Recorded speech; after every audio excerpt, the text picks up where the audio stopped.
నన్ను వాడుకో యేసయ్యా.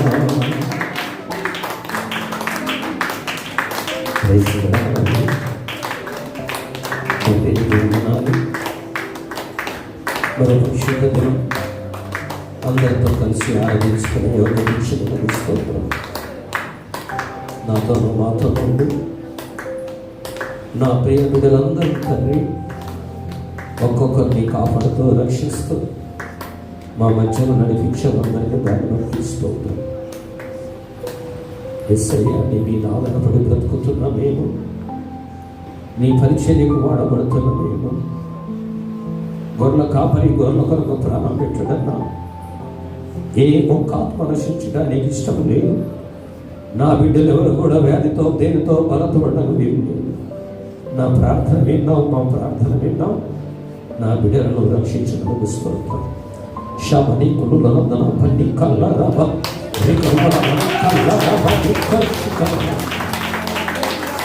నీవంటున్నావు, నిన్ను కాపాడేవాడు కొడుకడు నిద్రపోడు. నువ్వు భయపడవు. నేను స్వస్థపరిచి యెహోవాను నేనన్నావు. శివని కులులనందన పన్ని కల్లరవ శ్రీమని కులులనందన పన్ని కల్లరవ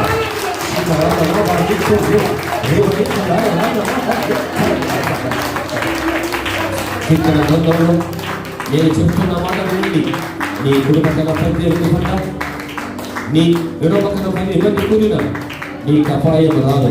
నువ్వు దాడిపోవని చెప్తున్నావు. రేమని శిఖరామని కొల్లో రామ శిఖరాంద రేమని కొల్లో రామ భయపడకు, చెడియకు. నిన్ను అన్ని విధాలుగా ఆశీర్వదిస్తాను, నిన్ను దీవిస్తాను. నీ కొరకు ప్రాణం పెట్టి సమాధి చేసి లేచిన వాడు కొడుకడు నిద్రపోడని చెప్తున్నాం.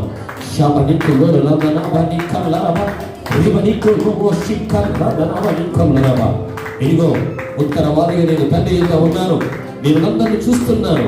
నువ్వు భయపడకు. రేవనికు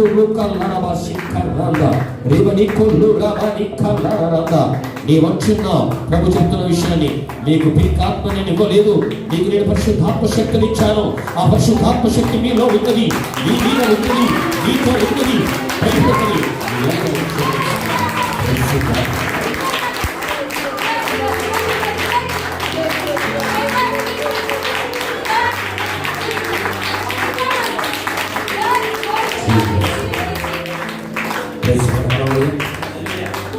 మీ అందరినీ ఈ విధంగా చూస్తున్నందుకు నేను చాలా సంతోషిస్తున్నాను. భయంకర పరిస్థితుల నుంచి ఎంతో మంది విడుదల పొందారు. మరణం నుండి దేవుడు విడిపించాడు, దేవుడు విడిపిస్తూనే ఉన్నాడు. కానీ ప్రతి రాత్రి ప్రతి దినం మీ కొరకు ప్రభురాకడ సమీపంలో మనం కూడా ఈ భయంకరమైన తెగుళ్ళలో శోధనలో ఉన్నాం, మనం కూడా ఎదుర్కొంటున్నాం.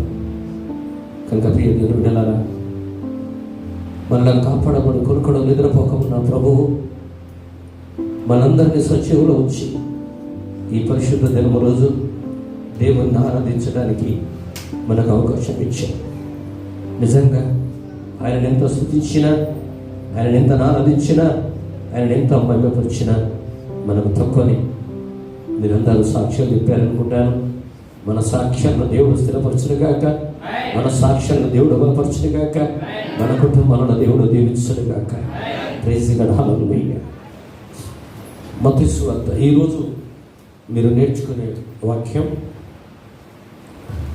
మనుషుని ఆత్మ, దేవుని ఆత్మ. మనుష్యుని ఆత్మ, దేవుని ఆత్మ. మనుష్యుని ఆత్మ మనుష్య సంగతులను ఆలోచిస్తుంది, మనుషుని విషయంలో ఆలోచిస్తుంది. దేవుని ఆత్మ దేవుని విషయంలో ఆలోచిస్తుంది. జాగ్రత్తగా వినండి. మనిషి ఆత్మ ఎప్పుడు కూడా దేవునికి లోబడనివ్వదు, దేవుని కార్యాలు చేయనీయదు, దేవునికి మంచి పనులు చేయనీయదు, చెయ్యనేరదు. అది ఎప్పుడు ఏం చేస్తుందంటే దేవునితో కాంప్రమైజ్ చేపిస్తుంది. ఏదైతే నువ్వు చెయ్యాలనుకుంటావో దాన్ని చెయ్యకుండా ఆటంకపరుస్తుంది. అది మనిషి ఆత్మ. దేవుని ఆత్మ మనలో ఉండే ప్రయోజనం ఏంటంటే దేవుని కార్యములన్నీ కూడా అది చేయడానికి శరీర కార్యాలను చంపుతూ దేవుని కార్యాలను చేయిస్తుంది. జాగ్రత్తగా ఈరోజు ప్రార్థన చేయకపోవడం, మందిరానికి రాకపోవడం, దేవుని మాట వినకపోవడం, మీ దశ భాగాలు, మీ మొక్కుబడులు, మీ పనిలో, మీ పంటలో దేవునికి సంపూర్ణంగా మీరు చేయకపోవడం, అది మనిషి ఆత్మ. ఈరోజు ఉంటే నాకు ఉపయోగపడుతుంది అని మనిషాత్మ ద్వారా దేవుని కార్యాలను చేయలేకపోతున్నారు. దేవుని ఆత్మ మనలో ఉంటే ఆత్మ ఏం చేస్తుందంటే ఇది తల, హృదయము, శరీరం. దేవుని పరిశుద్ధాత్మ మనలో ఉంటే నీ జ్ఞానం కొద్దిగా ఉంటాడు, నేను ధారాళంగా ఇస్తాను. పరిశుద్ధాత్మ నీ జ్ఞానం ద్వారా, జ్ఞానము సర్వసంపదలు, జ్ఞానం ఉన్నవాడు డబ్బు సంపాదిస్తాడు, జ్ఞానం ఉన్నవారు ఇల్లు కట్టుకుంటారు, జ్ఞానం ఉన్నవారు అన్ని దేవుని మంచి పనులు చేస్తారు. పరిశుద్ధాత్మ ఎందుకు అవసరం అంటే, దేవుని ఆత్మ ఎందుకు అవసరం అంటే నీకు జ్ఞానము ఇందులో నుండి నీకు మంచి పనులు చేయడానికి నిన్ను ముందుకు నడిపిస్తాను. సెకండ్, నీ హృదయం ద్వారా మంచి ఆలోచనలు తెప్పిస్తాడు. థర్డ్ పాయింట్, నీ శరీరమును ఏమండి శరీరానుసారమైన పాపాలు చేయకుండా నిన్ను రక్షిస్తాడు. 3 పాయింట్స్. ఇంగ్లీష్లో ఏమంటారు నాకు తెలియదు. ఒకటి, పరిశుద్ధాత్మ, దేవుని ఆత్మ ఎవరిలో ఉంటుందో జ్ఞానం ఎక్కడి నుంచి వస్తుంది. చదువుకున్న పిల్లలైనా, జ్ఞాపకం ఉండాలైనా, ఎగ్జామ్ రాయాలన్నా, నువ్వు ఏ పని చెయ్యాలన్నా ఇందులో తలంపులు ఎన్నుడు వస్తుంది, నడిపింపు శరీరంలో ఉంటుంది. ఇది దేవుడి సన్నిధికి నిన్ను తీసుకొని వెళుతుంది. ఒక బ్రదర్ నాకు ఒక లెటర్ రాసి చిట్టి రాసిచ్చాడు, కానుక పెట్టాను, చూశాను.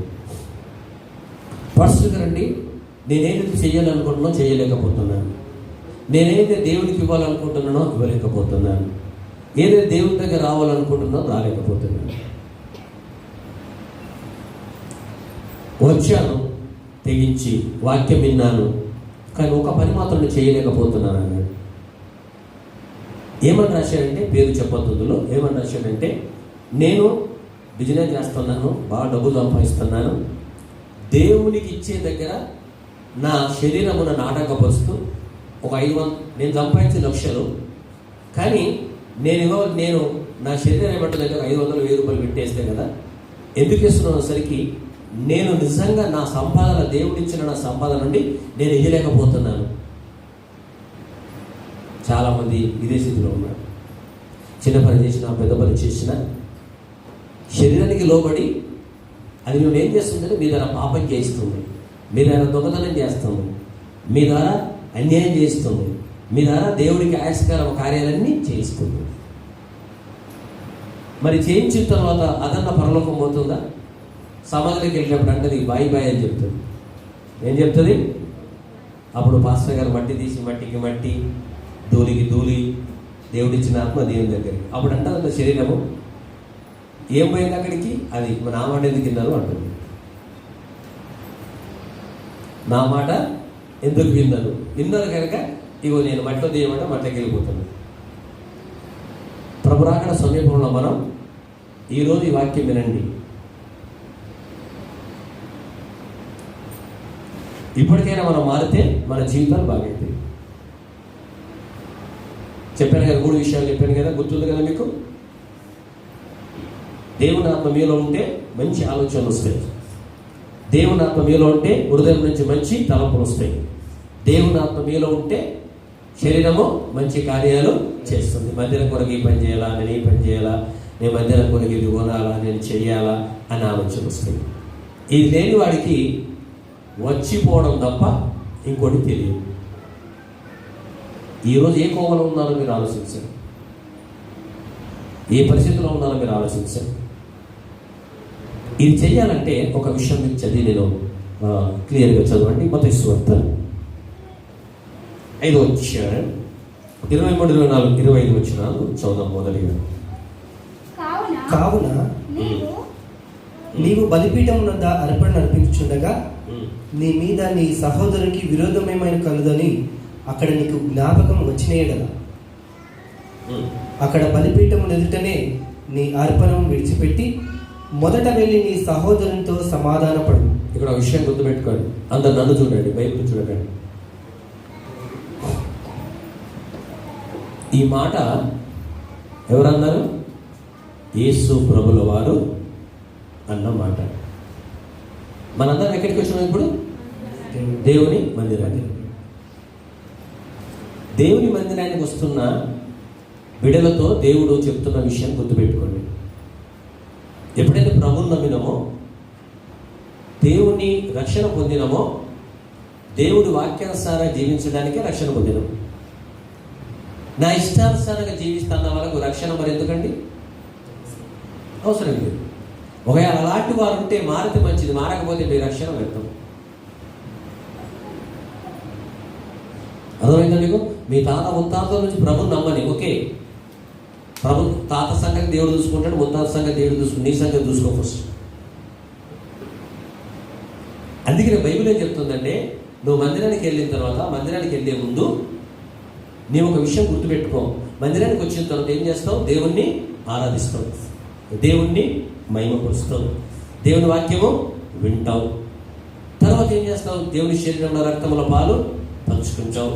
తర్వాత ఏం చేస్తావు? నీకు ఇచ్చిన, దేవుడు ఇచ్చిన పనిలో దశభాగం దేవునికి ఇస్తావు. నీ కానుకలు దేవునికి ఇస్తావు, నీ మొక్కవాళ్ళు దేవునికి ఇస్తావు, నీ ప్రతిష్టాపనలు దేవునికి ఇస్తావు. అప్పుడు దేవుడు దాన్ని ఆశీర్వదిస్తావు. మరి ఇవన్నీ చేసే ముందు ప్రభు ఏం చెప్తున్నాడంటే, ఇవన్నీ చెయ్యాలి, నేను అద్దంటలేదు, బైబిల్ చెప్తుంది చెయ్యాలి. కానీ ఇక్కడ ఒక విషయం చెప్తున్నాడు. నీవు ఏమన్నాడు? నీవు బలిపీఠం ఉన్నదా అర్పణ అర్పించుచుండగా, నీవు దేవుని దగ్గరికి వెళ్ళిన తర్వాత ఏదైతే నువ్వు దేవునికి అర్పణ అర్పిస్తున్నావో, నీవు ఒక విషయం గుర్తుపెట్టుకో. ఎవరితో నీకు విరుద్ధం ఉందా? ఎవరైనా శత్రువు ఉన్నాడా? ఎవరైనా నిన్ను అలాంటి వారు ఉంటే ప్రభు ఏం చెప్పాడో తెలుసా? మొదటగా నీవు మందిరానికి వెళ్ళే లేవు, నీ బలిపీఠం దగ్గరికి వెళ్ళే లేవు, నువ్వు ప్రార్థించే దగ్గరికి వెళ్ళి ఆ వ్యక్తులతో సమాధానం. వారు పడతారా పడరా మనకు అనవసరం. మనం దేవుడిని నమ్మిన కనుక ఈ తత్వం మనలో ఉండాలి. అప్పుడు నీ బలి, నీ అర్పణలు, నీ కానుకలు, నీ ప్రార్థన దేవుని దగ్గరికి వెళ్తావు.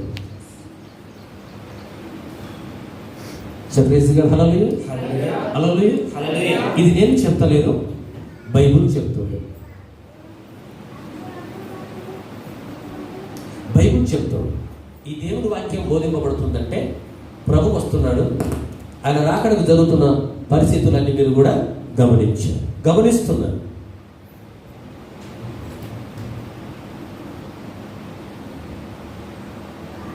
నీవు అక్కడి నుంచి బయలుదేరు. అప్పుడు నువ్వు దేవుడికి చేయవలసింది చేస్తే దేవుడు నిన్ను ఆశీర్వదిస్తాడు. హల్లెలూయా. కనుక ఈరోజు మనం నేర్చుకునే ప్రాముఖ్యమైన విషయం,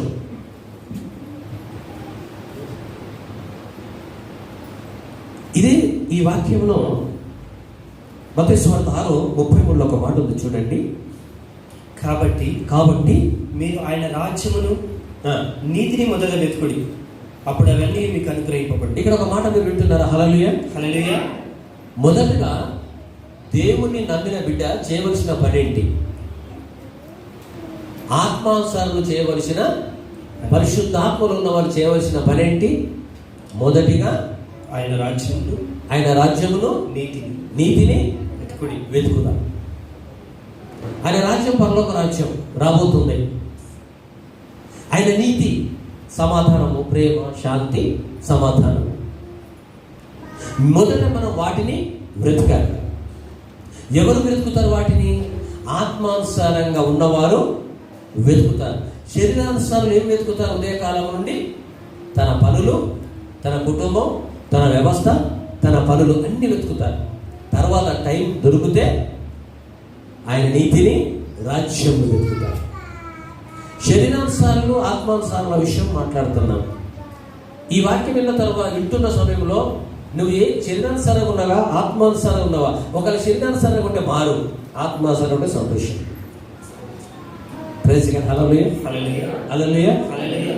మొదట ఆయన రాజ్యమును, నీతిని వెతుకు, అప్పుడు అవన్నీ మీకు అనుగ్రహింపబడును. ఇప్పుడు అది వెతుకుతే మీకు ఏం దొరుకుతుంది? మీరు వెతకకపోతే ఏం నష్టపోతున్నారు? అలాగే చాలా మంది దేవుడి సన్నిధిని వెతకకుండా శరీరానికి లోబడి లోకము వెతుకుతున్నారు. కనుక దేవుడి దగ్గర వచ్చే ఆశీర్వాదం పోగొట్టుకుంటున్నారు. నాకు టైం లేదు, ప్రార్థన చేసే టైం లేదు, మందిరానికి వచ్చే టైం లేదు, ఆరాధన చేసే టైం లేదు. ఏమంటే ఎన్నో ఎన్నో చెప్తాం. ఈ ఆదివారం అయితే అతను ఫోన్ చేస్తాను, అమ్మగారు ఎందుకు రాలేదంటే, ఇగో మా బాబు ఇట్లా లేట్ చేసాడు. ఎన్నో కారణాలు దేవుడికి అవసరమో లేదు. అందుకే నేను అంటున్నాడు, చదవండి. రేపటిని గురించి చింతింపకుడి. ప్రెస్గా హల్లెలూయా. ఏమన్నాడు ఇక్కడ? వింటున్నారు మీరందరూ? ఓకే, ఇటు చూడండి, బైబిల్ తర్వాత చదవండి. రేపటి దినాన్ని గురించి చింతింపకుడి. హల్లెలూయా. హల్లెలూయా. రేపటి సంగతి మనకు తెలుసా? రేపటి ఎవరు ఉంటామని తెలుసా? కానీ మనకు విశ్వాసం ఉంది, రేపటి ఉంటాం, 100 సంవత్సరాలు బ్రతుకుతాం, సంతోషంగా ఉంటాం, ఆనందంగా ఉంటాం అని మనకు ఒక విశ్వాసం ఉంది. అది విశ్వాసమే. విశ్వాసం కనబడుతుందా? కనబడదు. అదేవిధంగా దేవుడు కూడా కనబడదు. విశ్వాసం లోపల ఉంటుంది. భార్యనే ప్రేమిస్తున్నానని విశ్వాసం ఉంటుంది. ఉన్నదా లేదో ఆమె లేదో నీకు తెలియదు, దేవుడు తెలుసు.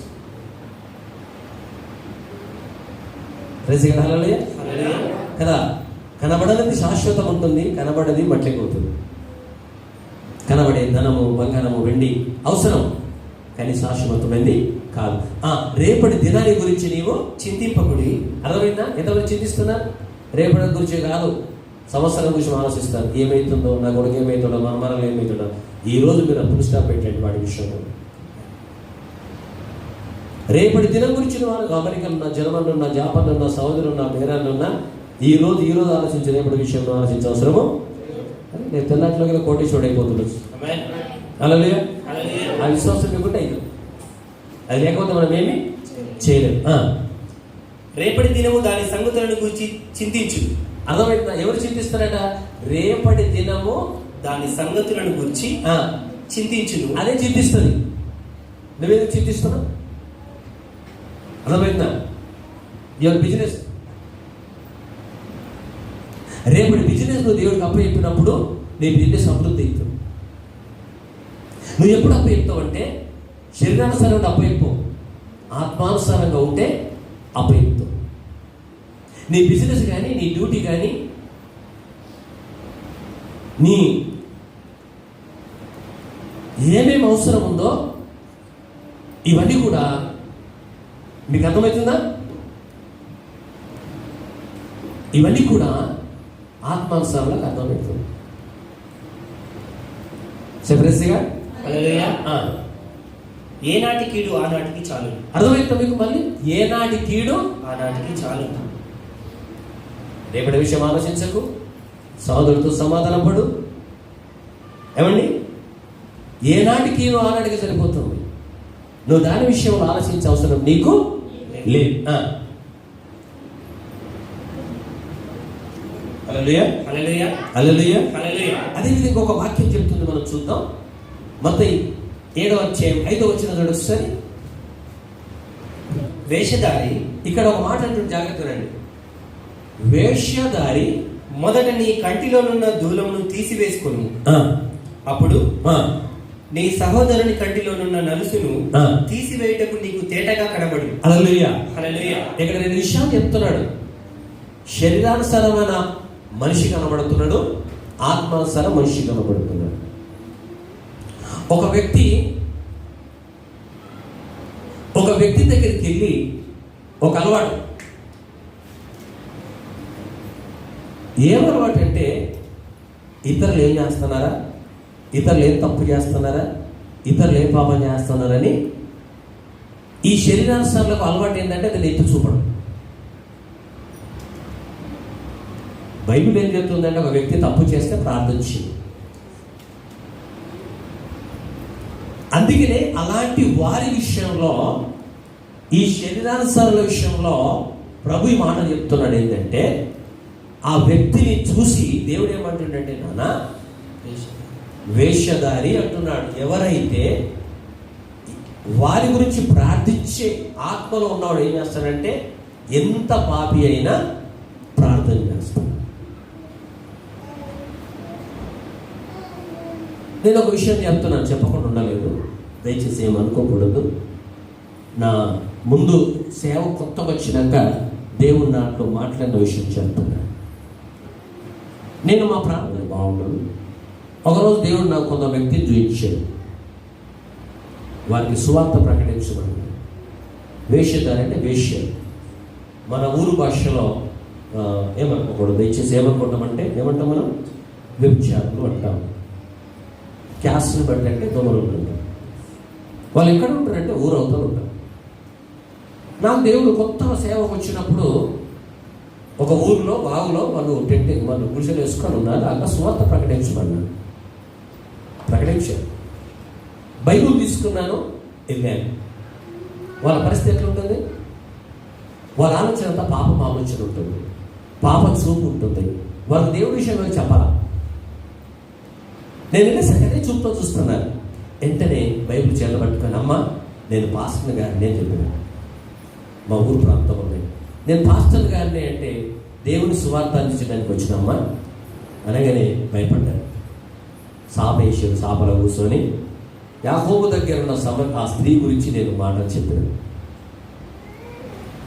అలా అన్నమాట ఏంటంటే, అందరూ పాపమాలోచన మా దగ్గరికి వస్తారు, కానీ ఎవరు కూడా ఈ మాటలు చెప్తానికి ఎవరు రాలేదు సార్ అన్న. వాక్యం చెప్పిన ప్రార్థన చేసింది. మన రోజు బస్ స్టాండ్ దగ్గర కలిసి, సార్ నమస్తే సార్ అన్నాడు. ఎవరంటే, నేను ప్రకటించిన దేవుడు నమ్ముకున్నాను. హల్లెలూయా. నేను ఎంత సంతోషంగా ఉన్నానంటే అంత సంతోషంగా ఉన్నాను. అందుకే ఒక విషయం గుర్తుపెట్టుకోండి.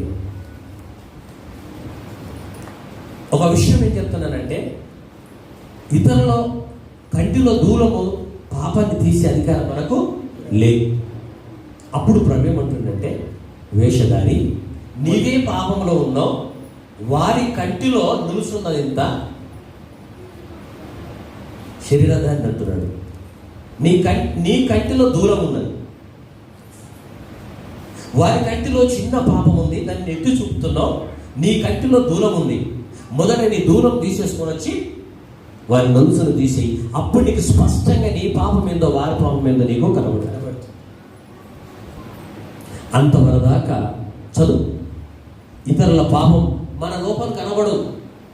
నువ్వు ఏం చేస్తున్నావు దేవుని దగ్గర కనబడవు. నువ్వు దేవునికి ఏం చేయలేవో కనబడదు. అంతవరదాకా హల్లెలూయా. అదే రోమి రాసిన పత్రిక 1వ అధ్యాయం 16వ వచనంలో ఒక మాట ఉంది.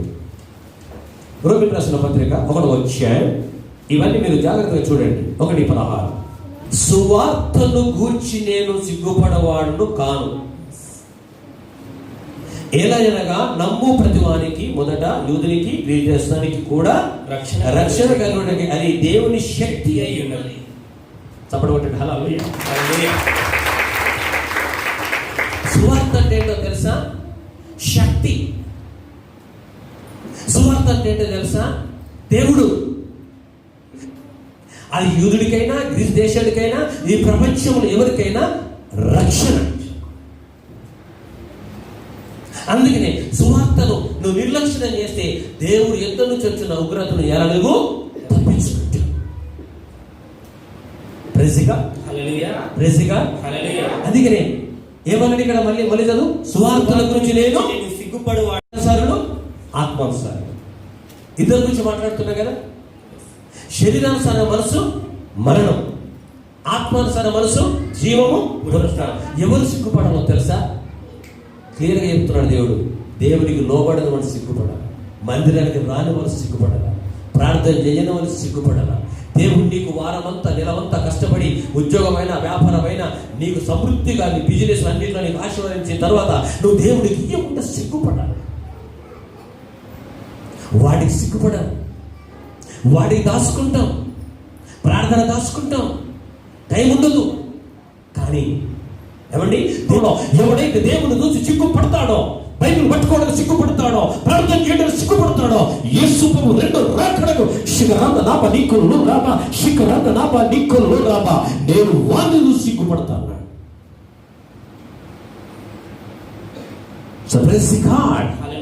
కేవలం దేవుని నమ్మినంత మాత్రాన కాదు. సిగ్గుపడే క్రైస్తవుడు ఉండకు, భయపడే క్రైస్తవుడు ఉండకు, ప్రార్థించే క్రైస్తవుడుగా ఉండు, క్షమించే క్రైస్తవుడుగా ఉండు, ఆనందించే క్రైస్తవుడుగా ఉండు, దేవుని మాట వినే క్రైస్తవుడుగా ఉండు. నువ్వు సిగ్గుపడవలసింది ఎప్పుడు తెలుసా? దేవుని దగ్గర దొంగతనం చేసినప్పుడు సిగ్గుపడు, ప్రార్థన దొంగ చేసినప్పుడు సిగ్గుపడు, ఆరాధన చేయకపోతే సిగ్గుపడు, నీకు దేవుడు ఇచ్చిన దాంట్లో నువ్వు దాచుకుంటే సిగ్గుపడు. కానీ దానికి సిగ్గుపడరే, పరిచర్యకు సపోర్ట్ చేయరే, ప్రార్థనకు రారే. కానీ దేవుని దగ్గరికి బైబిల్ పట్టుకొని రావడానికి సిగ్గుపడే వారు ఎప్పటికీ పరలోకం పోరు. సేవకులు ఏంటో తెలుసా? సేవకులు ఆఖరి ప్రాణం సేవలో దేవుని స్వార్థను ప్రకటిస్తూ సిగ్గుపడకుండా ధైర్యంగా పరిశుద్ధాత్మ శక్తిని చేత పట్టుకొని, గ్రంథం చేత పట్టుకొని శిఖరాంత నాప నీకొల్లు రాబా, ఆఖరి ప్రాణం దేవుని స్థలంలో నిలుస్తారు. ఆ సువార్త మీకు ప్రకటిస్తున్నా, ఆ సువార్త మీకు ప్రకటిస్తున్నా. సిగ్గుపడే క్రైస్తవులు మారండి. తప్పు చేసేవాడు సిగ్గుపడాలి. కానీ హల్లెలూయా, హల్లెలూయా. కొరింథీ రాసిన పత్రిక, మొదటి కొరింథీ రాసిన పత్రిక 12వ అధ్యాయము 28వ వచనం చూడండి ఒకసారి. క్రైస్తవులు యేసు ప్రభువు వస్తున్నాడు రెండోసారి. ఏ స్థితిలో ఉన్నారో గుడ్డలు చేసుకోండి ఒకసారి. దేవుని దగ్గర ఎలా ఉన్నారో ఆలోచించండి ఒకసారి. నీ ఆత్మానుసారంగా ఉండేది దేవుడికి లోబడి రోజే. శరీరానుసారంగా ఉంటే ఎప్పుడు నువ్వు దేవునికి లోబడవు. అన్నిట్లో తప్పులు జరుగుతాయి శరీరానుసారం. 12వ అధ్యాయం 28వ వచనం. మరియు దేవుడి సంఘంలో మొదట కొందరిని అపోస్తలులుగాను, పిమ్మట కొందరిని ప్రవక్తలుగాను, పిమ్మట కొందరిని బోధకులుగాను, అటు పిమ్మట కొందరిని అద్భుతములు చేయువారిని గాను, తరువాత కొందరిని స్వస్థపరచు కృపావరములు గలవారిగాను, కొందరిని ఉపకారములు చేయువారిగాను, కొందరిని ప్రభుత్వము చేయువారిగాను, కొందరిని నానా భాషలు మాట్లాడువారిగాను నియమించారు. హల్లెలూయా. అందరినీ చేసింది దేవుడే. వీళ్ళందరూ ఒక్కొక్క పాత్రలు ఈ రోజు అధికారులు, ప్రధానులు అందరూ. కానీ అందరినీ కలిగజేసింది దేవుడే. కన్ను నొప్పిలేస్తే ఈ కన్ను ఎందుకు అనుకుంటారా? చేతి నొప్పిలేస్తే చేతి ఎందుకు అనుకుంటారా? సంఘం అంటది శరీరానుసార ఆత్మానుసారులు. సంఘంలో ఎవరికి చిన్న శోధన వచ్చినా నాది అని అనుభవించాలి. సంఘం గురించి ఆలోచించాలి. హల్లెలూయా. మీకు విషయం చెప్తున్నాను బహిరంగ. పిల్లలు వద్దన్నా చెప్తాను. మన పిల్లలు ప్రయాసపడుతున్నారు కదా. పోయిన వారము మనది యూట్యూబ్లో పెట్టలేదు. కారణం ఏంటో తెలుసా? కష్టపడ్డారు. మొన్న వారం అంతా కష్టపడ్డారు. ఆ ల్యాప్టాప్ సహోదరిది, వారికి ఎగ్జామ్స్ ఉంటాయి. ఈ ల్యాప్టాప్ మన పాతది, అందులో మన ఈ వాక్యం చెప్పింది సరిపోతుంది, దానికి శక్తి సరిపోతుంది. మరి ఏమి కావాలంటే కొత్త ల్యాప్టాప్ కావాలి. కొత్త ల్యాప్టాప్కి ఎంత ఉంటే మినిమం 70,000 80,000. ల్యాప్టాప్ ఇప్పుడు మనకు ఇప్పుడు ప్రాబ్లం ఉందనుకోండి, వితిన్ 1 day మనం యూట్యూబ్లో వాట్సాప్లో పెడతాం. ప్రైజ్ గాడ్, హల్లెలూయా. చాలా కదా అబ్బా అమౌంట్ అంటాం, కానీ దేవుడికి అసాధ్యమైనది ఏది లేదు. దేవుడు తలుసుకుంటే ఒక్కనే కొనగలుగుతారు. హల్లెలూయా. ప్రార్థించండి, నేను ఎవరిని ఏం అడగను. ఈ ఐటమ్స్ మనకు అవసరం, మందిరానికి మనకు అవసరం. సంఘంలో చెప్పడం మన పని, ప్రేరేపించడం దేవుని పని, చేయడము మీ పని. 2 కొరింథీయులకు రాసిన పత్రిక 8వ అధ్యాయం. ఆత్మానుసార సంఘము ఇక్కడ మనకు కనబడుతుంది. ఎందుకంటే ఈ సెల్ ఫోన్ల ద్వారా మనం ఎంత తీసినా తట్టుకుంటే లేదు పాపం. శరీరానుసారం ఆత్మానుసారంగా మాట్లాడుతున్నాం కదా. ప్రైజ్ హల్లెలూయా. మీకు అర్థమవుతుందా? అర్థమవుతుందా? అర్థమవుతుందా? అర్థమవుతుంది. హల్లెలూయా, హల్లెలూయా, హల్లెలూయా. ఇక్కడ ఆత్మానుసారమైన సంఘం ఏ స్థితిలో ఉంది, దేవుడు మెప్పును ఏ విధంగా పొందుకున్నదన్న విషయాన్ని మనం చూస్తున్నాం. 8వ అధ్యాయం మొదటి నుంచి చూద్దాం, జాగ్రత్తగా వినండి ప్లీజ్. సహోదరులారా, హల్లెలూయా, హల్లెలూయా. మనమందరం సహోదరులం. అర్థమవుతుందా? మనందరం సహోదరులం. అర్థమైతే లేదా? అర్థమవుతుంది. హల్లెలూయా, హల్లెలూయా. అర్థం కాని వారి చేతులు పడి జగన్ ఏమర్థం కాదు. హల్లెలూయా, హల్లెలూయా. సరే, నేను మళ్ళీ చెప్పాను, ఆత్మానుసారంగా ఉంటే దేవుని ఆత్మ మనలో ఉంటే ఏం జరుగుతుంది, శరీరానుసారంగా ఉంటే ఏం జరుగుతుందన్న విషయాన్ని మనము గుర్తు చేసుకున్నాం. శరీరానుసారంగా ఎప్పుడు కారణాలు చెప్తారు. చుట్టాలు వచ్చారు, బంధువులు వచ్చారు, మీకు చక్కగా మాట అయిపోయాను నేను. ఒక రాజుగారిలో చుట్టాలు వచ్చారనుకో, రావాలి అద్దంటలేదు. ఆ చుట్టాలను ఏం చేయండి, మీరు 1 కిలో 2 కిలోల మటన్ తీసుకొని చిన్న పెట్టి, లేకపోతే ఫిష్ పెట్టి, అమ్మ మేము అదేంటికి వెళ్ళి వస్తాం, చికెన్ అంటూ మటన్ అంటూ ఫ్రై చేసుకుని మీరు తినండి, మాకు కూడా పెట్టని చెప్పి మీ పని తప్పుతుంది, వాళ్ళు కూడా తింటారు. మళ్ళీ వచ్చే వారం అంతా లేకుసారి రారు చేయబడి. మీరే శరీరానుసారంగా ఆలోచించి దేవుడు వారం ఒకసారి వచ్చేది దుమ్మ కొట్టి మీరే ఏమండి వాళ్ళకి నేర్పితే ఇంకో వారం కాదు, వాళ్ళ చుట్టాలు ఇంకో వారం కూడా ఇంకొన్ని తింటారు. కారణం వాళ్ళది తప్పు, మనది తప్పు. ప్రైజ్ గాడ్, హల్లెలూయా. ఇక్కడ ఆత్మానుసార సంఘ విషయం పక్కన ఏం చేయాలి, ముగించాలా చెప్పాలి.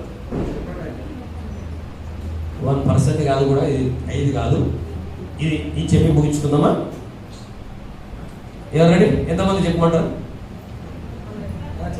సరే, అతను చేతిలో లేపు నాకు తెలుసు. అదే ముగించుకున్నాను. ఓకే, ఈ వాక్యం చెప్పి నేను ముగించుకుందాం. వచ్చే వారం దీన్ని కంప్లీట్ అయింది. ఓకే ప్లీజ్గా, హల్లెలూయా. ఎందుకంటే మన దగ్గర జనాలు చాలా అక్కడ లేట్ అయింది. సరే, ఈ సంఘము ఏ సంఘం అట? ఆత్మ. మన సంఘం ఏది? ఆత్మానుసారం. చెప్పండి, ఆత్మల సంఘం అని పక్క మరి చేయాలి. ఎంతమంది శరీరానుసారంగా ఉన్నారో ఆత్మానుసారంగా ఉన్నారో మీకు ఇప్పుడు అర్థమైంది. నిజంగా దేవుడు ఆత్మానుసారంగా ఎప్పుడు భయపడు, తప్పు చేసినాడు భయపడు కదా.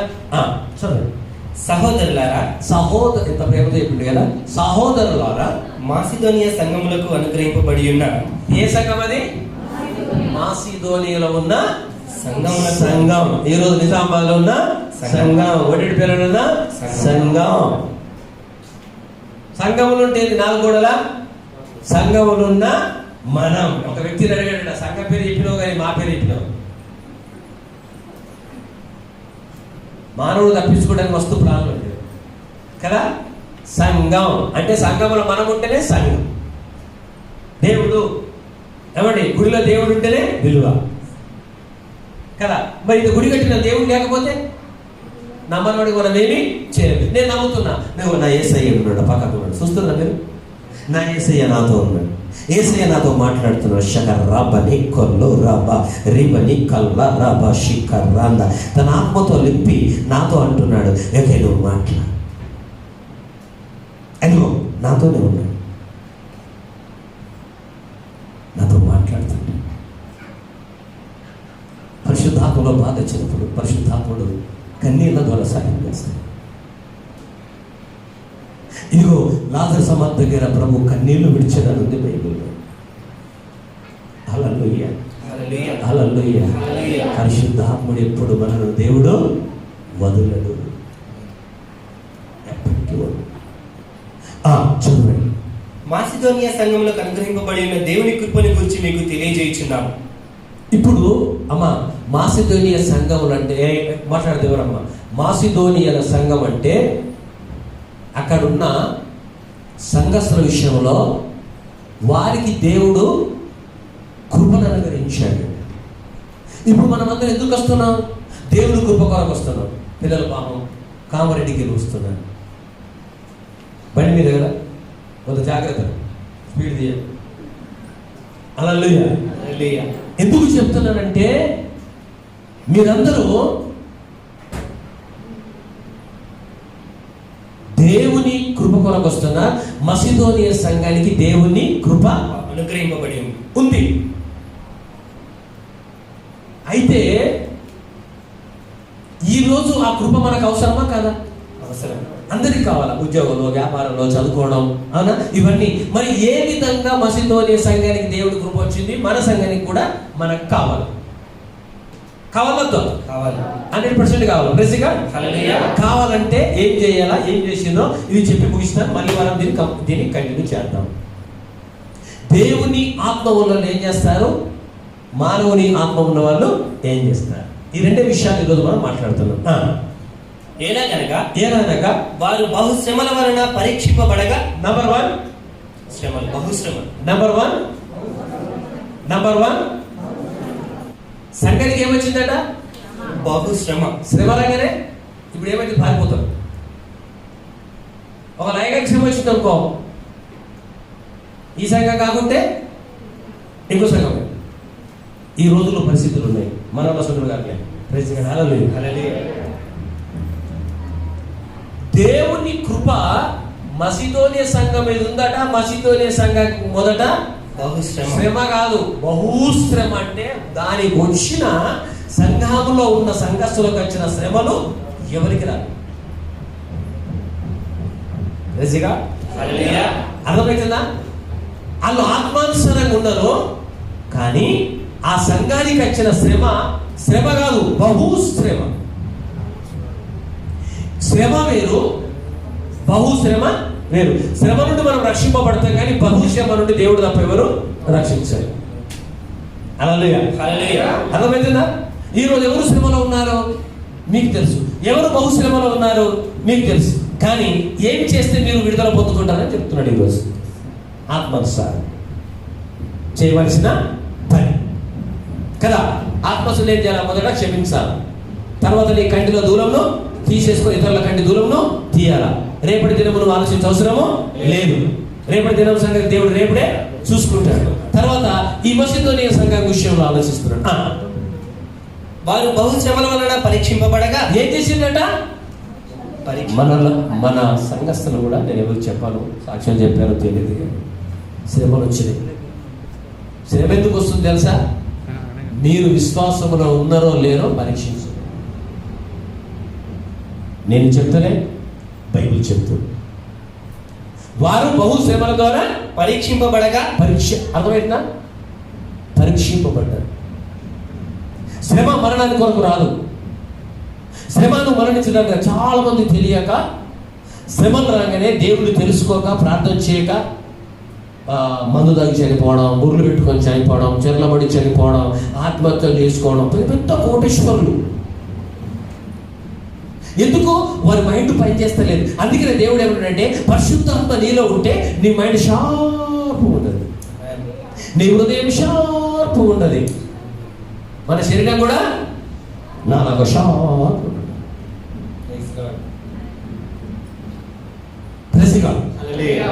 నేను రోజు పాస్టర్ గారు మాట్లాడుతున్నాడు. పాస్టర్ గారు ఫస్ట్ అట్లా ఉంటే ఇప్పుడు రాబోయి ఉల్టైపోతున్నది పాస్టర్. ఎస్, పాస్టర్ గారు ఫస్ట్ బాగాలేదు, ఇప్పుడు ఉల్టైపోతుంది మంచిది. ఎస్, ఎందుకు? నేను అప్పుడు శరీరాసనం ఉండి ఇప్పుడు నేను ఆత్మానుసారం. అన్ని అందమే ఉంటాయి, కానీ అందం చూసుకున్న మనిషిని అనుకో మొత్తం తీసేస్తాం. అందుకనే ప్రతి క్రైస్తవుడు, దేవుడు నమ్మిన బిడ్డ, ఆత్మలో ఉన్న బిడ్డ ఏం చేయాలి? శ్రమల ద్వారా మనము పరీక్షింపబడతాం. దేవుని నామానికి స్తోత్రం. హల్లెలూయా, హల్లెలూయా, హల్లెలూయా, హల్లెలూయా, హల్లెలూయా, హల్లెలూయా. అత్యధికముగా సంతోషించి ఏం చేసినట్టు వాళ్ళు చెప్పండి, ఏం చేశారట వాళ్ళు? సంతోషించు. ఏం చేశారట? అత్యధిక శ్రమలో ఏం చేశారట? అత్యధికంగా సంతోషించు. సరే, మీరు లేచి నిలబడండి. అచ్చవారం అంతే సంతోషంగా చెప్తాను. నిలబడండి.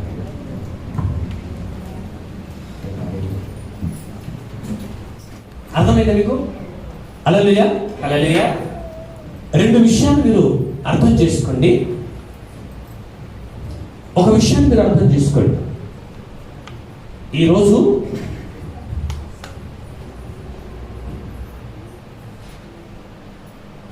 నీవు ఎంత కాలం అయితే మనిషి ఆత్మతో నువ్వు ఆలోచిస్తావో నిన్ను దేవుణ్ణిలో ఏ పని చెయ్యదు. ముఖ్యంగా ఇచ్చుట్లయ్యని ప్రార్థనకు వస్తాం, వాక్యం చదువుతాం, కానీ ఇచ్చే దగ్గర మాత్రం ఏం చేస్తుంది? నీవు కష్టపడుతున్నావు కనుక ఏమండి ఏదో కొద్ది ఇస్తే సరిపోతుంది కదా.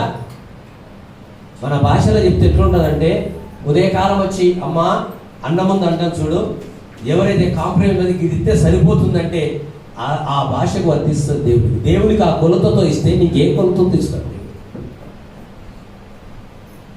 దేవుడికి యథార్థ హృదయం ఇవ్వండి.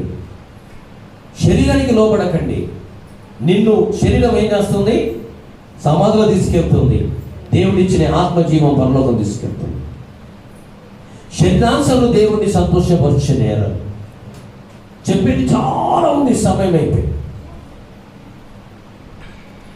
అందుకనే మొదటిగా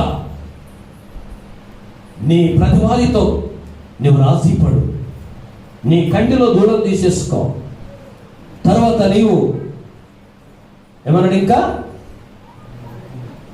ఈ మసిదోనియ సంఘం దేవుని కృపా సంఘం మీద ఉంది. ఈరోజు మన సంఘం మీద ఉండాలా వద్దా? చెప్పండి. సంఘం ఎవరో కట్టరు. ఇప్పుడు మనకు ఐటెం అవసరం ఉంది, ఎవరో కొనరు. మనీళ్ళు మనం చక్క చేసుకున్నట్టు మనమే కొనాలి. ఆ వ్యక్తి విషయంలో ఈరోజు నేను చెప్పాలనుకున్నాను కానీ సమయం లేదు. ఒక మంచి పనులు చేసేవాడు దేవుడు చూస్తాడు. కొన్నేళ్ళు దేవుడు చూశాడు, దేవదూతను పంపించాడు. ఈరోజు మనం దేవుడి కొరకు మంచి పనులు చేస్తే మన ఇంటికి దేవుడు వస్తాడు. అది మళ్ళీ చూద్దాం. కానీ దేవుని బిడ్డలారా, కళ్ళు మూసుకోండి, శరీరానుసారంగా వదిలేయండి.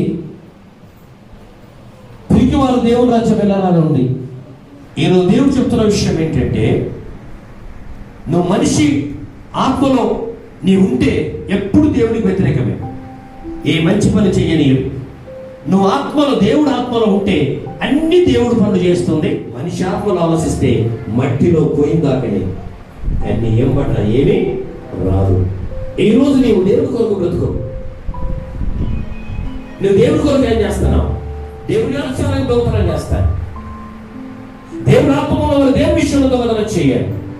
మా సీఎను సంఘం పేద సంఘం, నిరుపేద సంఘం దేవుడిని ఆరాధించింది. దేవుడు ఆశీర్వదించాడు. తర్వాత అన్నాడు, రేపటి విషయంలో ఆలోచించాడు. రేపటి సంగతి రేపు చూసుకుంటుంది, రేపటి బిజినెస్ రేపు చూసుకుంటుంది, రేపటి ఉద్యోగం రేపు చూసుకుంటుంది, రేపటి డబ్బులు రేపు చూసుకుంటుంది. ఈ రోజు సంగతి నువ్వు చూడు. తర్వాత నీవు దేవుడి కొరకు ఏం చేస్తున్నావు? దేవుడి కొరకు ఏం మంచి పని చేస్తున్నావు? ఈ రెండు విషయాలు, ఈ మూడు విషయాలు గుర్తుపెట్టుకోండి. దేవుని ఆశీర్వదించాలని ఆశపడుతున్నాడు, నీ కుటుంబాన్ని దీవించాలని ఆశపడుతున్నాడు. కనుక ఇవన్నీ విషయాలను గుర్తుపెట్టుకొని ఈ రోజైనా మానవుని ఆత్మ శరీరానుసారంగా వదిలిపోయి దేవుని ఆత్మను జీవించి నీ పిల్లలు దేవుడు ఆశీర్వదిస్తాడు. దయచేసి దేవుడు సమీపంలో ఉన్న కనుక ఇది ఏమాత్రం కంప్లీట్ కాలేదు. ఈ విషయాన్ని గుర్తుపెట్టుకోవాలని మనం చేస్తాం.